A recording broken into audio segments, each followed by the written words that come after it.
सबसे first change की शुरुआत करती हूँ नोटिफिकेशन सेटिंग और कंट्रोल पैनल के साथ।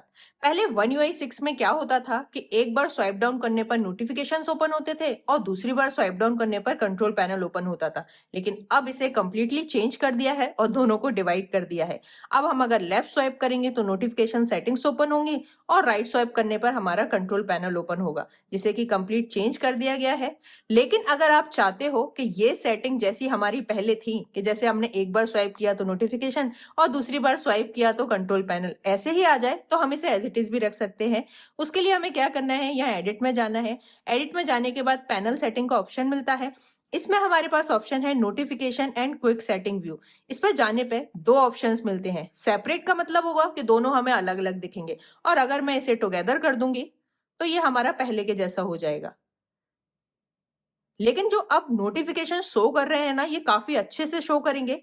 जैसे इसमें सॉरी इसमें हम देख सकते हैं कि पहले हमारे ये किस तरीके से दिख रहे थे। अब इसका थोड़ा व्यू भी चेंज हो गया, इसका आइकन चेंज हो गए हैं और ये काफी अच्छे से दिख रहे हैं हमें। इसके अलावा नोटिफिकेशन सेटिंग के अंदर हमें एक नया ऑप्शन मिला है स्टेटस बार का, जो कि हमारे पास वन यूआई 6 में नहीं था। यहाँ आप देख सकते हैं स्टेटस बार का मतलब होता है, जैसे इसमें मैं क्लिक करके दिखाऊं, यहाँ हमें तीन ऑप्शंस मिलते हैं। ये फिलहाल डिफॉल्ट ही आइकन्स पे सेट है। अगर हम चाहें तो इसे नन कर सकते हैं या फिर डॉट कर सकते हैं। डॉट का मतलब है कि अगर हमारे फोन में कोई भी नोटिफिकेशन किसी भी ऐप का आएगा तो सिर्फ हमें डॉट शो करेगा, हमें उस ऐप का कोई आइकन नहीं दिखेगा। और अगर मैं इसे आइकन्स पे रखती हूँ तो यहाँ आप देख सकते हैं इसका मुझे आइकन शो करेगा। और नन का मतलब है कोई भी नोटिफिकेशन आएगा हमारे इसके ऊपर कुछ भी नहीं दिखेगा। तो फिलहाल आइकन्स पे ही रखना बेटर रहेगा, क्योंकि डॉट में हमें पता नहीं चलेगा और आइकन से हमें पता चल जाएगा। नोटिफिकेशन सेटिंग ओपन करने के बाद हम स्वाइप लेफ्ट करने पर भी कंट्रोल पैनल एक्सेस कर सकते हैं। और अब कंट्रोल पैनल को कस्टमाइज करना भी काफी इजी हो गया है और इसमें काफी सारे कस्टमाइजेशन के ऑप्शंस मिल जाएंगे। जैसे कि यहाँ एडिट ऑप्शन में जाके इसमें काफी सेटिंग्स दी हुई है, इन्हें हम अपने अकॉर्डिंग ऊपर नीचे कर सकते हैं। जैसे कि हमें वाईफाई ब्लूटूथ ऊपर चाहिए, म्यूजिक का थोड़ा बॉटम में चाहिए, तो इन्हें हम अपने अकॉर्डिंग इनकी सेटिंग्स को ऊपर नीचे चेंज कर सकते हैं। इतना ही नहीं, अगर आप यहाँ ध्यान दें तो यहाँ वॉल्यूम का नया आइकन ऐड हुआ है, जो कि वन यूआई 6 में सिर्फ ब्राइटनेस का ही था। अब हम वॉल्यूम को यहाँ से भी एक्सेस कर सकते हैं। अब बात करती हूँ होम स्क्रीन की। तो होम स्क्रीन पे जो सबसे पहले चीज नोटिस आएगी वो है इसके आइकन्स। तो यहाँ आइकन्स को कंप्लीटली चेंज कर दिया गया है। जैसे कि अगर यहाँ देखें तो गैलरी आइकन चेंज हो गया है और कैमरा का तो कंप्लीटली चेंज हो गया है। सैमसंग के जो अपने खुद के आइकन्स है ना, उन्हें अब टोटली चेंज कर दिया गया है। जो इसका ब्राउजर है उसको भी आप देख सकते हैं, इसे भी कंप्लीटली चेंज कर दिया है। और इसके बाद जो मुझे सबसे इंटरेस्टिंग लगा है वो है इसमें नए विजेट्स ऐड होना। तो यहाँ मैं आपको जैसे दिखाती हूँ, ऑलरेडी यहाँ आप देख सकते हैं काफी अच्छे विजेट्स ऐड हो गए हैं। जैसे बैटरी में यहाँ मुझे काफी सारे ऑप्शंस मिल जाएंगे। अगर मैंने ये वाला विजेट ऐड किया तो यहाँ आप देखेंगे कि विजिट्स के आइकन को भी काफी ट्रांसपेरेंट रखा है, मतलब वो हमारे अब वॉलपेपर में ही मिल जाएगा।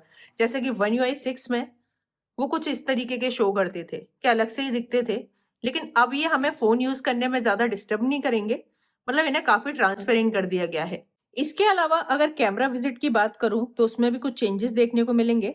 जैसे कैमरा के विजिट में भी हमें यहाँ ऑप्शंस मिल जाएंगे। अगर मैंने ये वाला ऐड किया अपनी स्क्रीन पे, इसके बाद इसकी सेटिंग में जाने पर यहाँ हमें कुछ शेप्स के ऑप्शन भी मिलते हैं कि हमें कौन सा ऑप्शन इसमें रखना है। यहाँ आप देख सकते हैं। बाकी तो ये ऑप्शन हमारे पास पहले भी थे वन यूआई 6 में। इसे इस तरीके से सेव करने पर हमारा इसमें कैमरा का विजिट कुछ इस तरीके का शो करेगा। तो ये भी मुझे काफी इंटरेस्टिंग लगा इसमें। इसके अलावा यहाँ वॉलपेपर एंड स्टाइल में भी थोड़े हमें चेंजेस देखने को मिले हैं कि जैसे हम यहाँ वॉलपेपर पे क्लिक करेंगे तो हमारे पास अब यहाँ चार ऑप्शंस देखने को मिलेंगे: सजेस्ट, गैलरी, फ्रेम और इफेक्ट। सजेस्ट में जैसे क्या होगा, जो हमारा वॉलपेपर है ना, ये उसी को कुछ चेंजेस के साथ हमारे सामने प्रेजेंट करेगा कि हमें इसमें से कौन सा रखना है, हम उसे रख सकते हैं। और अगर हमें ये पसंद नहीं आ रहा है तो यहाँ सजेस्ट अगेन करके भी कर सकते हैं। इसके बाद हमें और सजेशन और मिल जाएंगे। यहाँ हमारे पास गैलरी का भी ऑप्शन है और यहाँ फ्रेम भी मिल जाते हैं कि हमें अगर इसमें फ्रेम रखना है तो वो भी रख सकते हैं। इतना ही नहीं, यहाँ हमें इफेक्ट का भी ऑप्शन मिलता है कि हमें इफेक्ट रखना है तो हम इफेक्ट भी रख सकते हैं। तो वॉलपेपर तो हम चेंज कर ही सकते हैं, इसके अलावा इसमें और भी अगर चेंजेस चाहिए, वॉलपेपर में स्टाइल कुछ रखना है, तो हम यहाँ से वो भी कर सकते हैं। इसके ऐप ड्रॉअर की बात करूं तो उसे भी कंप्लीटली चेंज कर दिया है और इसे यूज करना तो काफी स्मूथ लग रहा है। अब इसमें हमें एक साथ काफी सारे ऐप्स दिख जाएंगे। जैसे कि हम यहाँ पहले One UI 6 में ओपन करते थे ऐप ड्रॉअर को, तो हमें एक एक करके एक ही ऐप शो करता था और ये इतना स्मूथ भी नहीं लग रहा था, लेकिन अब ये काफी स्मूथ लग रहा है और यहाँ हमें काफी सारे ऐप्स मिल जाएंगे। अब बात करती हूँ इसकी कैमरा सेटिंग की, तो इसकी कैमरा की यूआई को भी कंप्लीटली चेंज कर दिया है। जैसे कि मैं यहाँ साइड बाय साइड कंपैरिजन करके दिखाती हूँ। यहाँ One UI 6 है, तो यहाँ देख सकते हैं इसकी सेटिंग्स हमें यहाँ ऊपर शो करती थी, लेकिन अब हम सेटिंग को यहीं से एक्सेस कर सकते हैं, फिर चाहे वो फोटो की हो या फिर वीडियोस की हो। यहाँ हमें टॉप पर जाके चेंज करनी पड़ती थी, मतलब कैमरा यूज करते टाइम, फोन को यूज करते टाइम अगर हम कैमरा यूज कर रहे हैं तो इसकी सेटिंग ऊपर जाके चेंज करनी होती थी, लेकिन अब हम इन्हें डायरेक्ट यहीं से एक्सेस कर सकते हैं। एक और नया फीचर ऐड हुआ है लॉक स्क्रीन के अंदर, वो है नाउ बार का। यहाँ आप देख सकते हैं कुछ डायनामिक आइलैंड जैसा शो कर रहा है। बस एप्पल में ये होता है कि वो टॉप पे शो करता है और यहाँ सैमसंग में बॉटम में, लेकिन इस पे प्रेस करने से ये काफी बड़ी स्क्रीन पर ओपन हो जाता है। और इतना ही नहीं, यहाँ हम नाउ बार में एक साथ 2-3 ऐप भी यूज कर सकते हैं और उन्हें एक्सेस भी कर सकते हैं। जैसे कि अगर स्टॉप वॉच है तो हम वहाँ यहाँ वो भी यूज कर सकते हैं, वॉइस रिकॉर्ड कर रहे हैं तो वो भी यूज कर सकते हैं। लेकिन फिलहाल मैंने वो अपने फोन में करके देखा है, वो नहीं हो रहा है। हो सकता है बीटा वर्जन में वो धीरे धीरे रोल आउट हो, लेकिन हो सकता है स्टेबल वर्जन में वो सबको शो करे। तो ये फीचर काफी इंटरेस्टिंग है। नेक्स्ट चेंज देखने को मिलेगा सेटिंग के अंदर। यहाँ सेटिंग में पहले जब हम कुछ सर्च करते थे तो यहाँ हमें सिर्फ 2-3 नाम ही शो करते थे, लेकिन अब यहाँ कंप्लीटली इसे चेंज कर दिया है। रिसेंट सर्च के बाद यहाँ टॉपिक्स का ऑप्शन भी दिख जाएगा कि मतलब हमें क्या सर्च करना है। सिर्फ नेम ही नहीं, उनके हमें आइकन्स भी शो करेंगे, तो जिससे कि अब सर्च करना काफी इजी हो जाएगा कि हमें यहाँ क्या सर्च करना है। जैसे मुझे बैटरी सर्च करना है तो लिखने की जगह मैं इस पर टैप कर सकती हूँ। उसके अलावा अगर मुझे गैलेक्सी AI सर्च करना है तो उसे भी मैं लिखने की जगह यहाँ टैप कर सकती हूँ। तो आप फोन को एक्सेस करना, सेटिंग में जाना काफी इजी हो जाएगा One UI 7 में। अब अगर बैटरी और चार्जिंग की बात करूं तो यहाँ बैटरी का जो आइकन है वो कम्प्लीटली चेंज कर दिया है, यहाँ आप देख सकते हैं। और यहाँ One UI 6 में ये कुछ इस तरीके का होता था।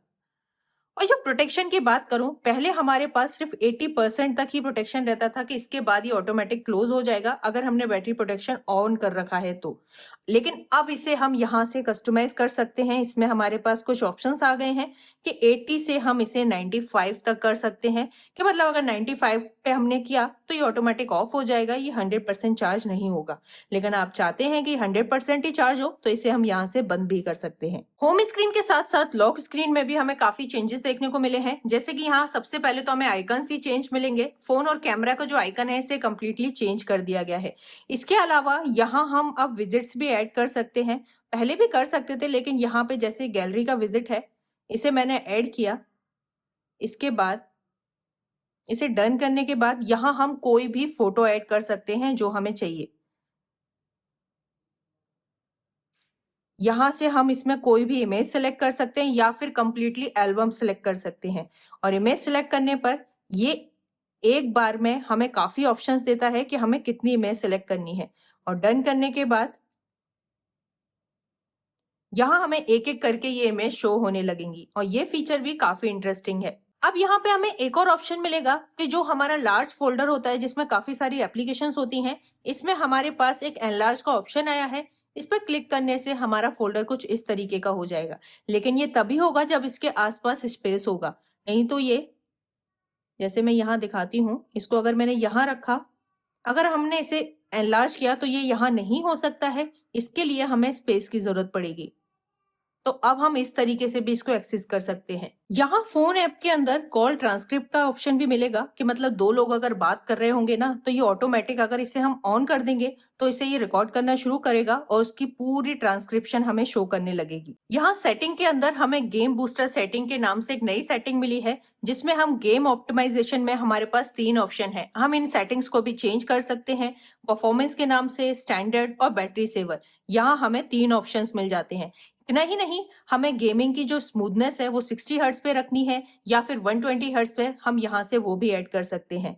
यहाँ हमारे फोन में जो भी गेम होंगे उनकी सेटिंग्स को हम यहाँ से इजीली चेंज कर सकते हैं कि हमें इसका परफॉर्मेंस कैसा रखना है, स्टैंडर्ड, FPS भी चेंज कर सकते हैं कि कितने FPS तक खेल सकते हैं। मतलब सारी सेटिंग को हम इजीली यहीं से एक्सेस कर सकते हैं। One UI 7 में एनिमेशंस काफी स्मूथ कर दिए गए हैं और फोन काफी स्मूथ चल रहा है। बाकी इससे रिलेटेड कोई भी क्वेरी है कमेंट सेक्शन में पूछ सकते हैं। वीडियो पूरा देखने के लिए धन्यवाद एंड टेक केयर।